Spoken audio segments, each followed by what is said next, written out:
আগের একটা ভিডিওতে অলরেডি তোমাদের বলেছিলাম আমি কল্যাণী গিয়েছি। তো কল্যাণীতে একটা ইনভিটেশন ছিল, সেই জন্যেই গিয়েছিলাম। তো ওখানে গিয়ে আমি প্রথমে ব্রেকফাস্ট করে নিলাম, তারপরে চারপাশটা ঘুরে দেখছিলাম।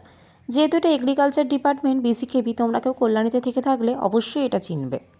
তার জন্য এখানে প্রকৃতি এবং গাছের সৌন্দর্য একটু অন্যরকম। এই চালদা গাছটা আমার বেশ ভালো লেগেছে, কারণ চালদার ফুল আগে আমি দেখিনি। আর এটা হচ্ছে বেল গাছ। আর এই যে জায়গাটা দেখছো, এটা ওদের একটা অডিটোরিয়াম। আর এই রকম ধরনের অ্যাকোয়ারিয়াম আমি প্রথম দেখলাম। এখানে বেশ নতুনত্ব মাছ ছিল। ক্যামেরাতে হয়তো তোমরা মাছগুলো স্পষ্ট দেখতে পাচ্ছ না, তবে বেশ আমার নতুনত্ব লেগেছে। আর এত সুপারি আমি এর আগে কোনো দিনও দেখিনি। এখানে অনেক সুপারি গাছ ছিল। তারপরে চারপাশটা ঘুরে দেখতে দেখতে আমাদের লাঞ্চের টাইম হয়ে যায়। লাঞ্চে তো বেশ রাজকীয় ব্যাপার ছিল।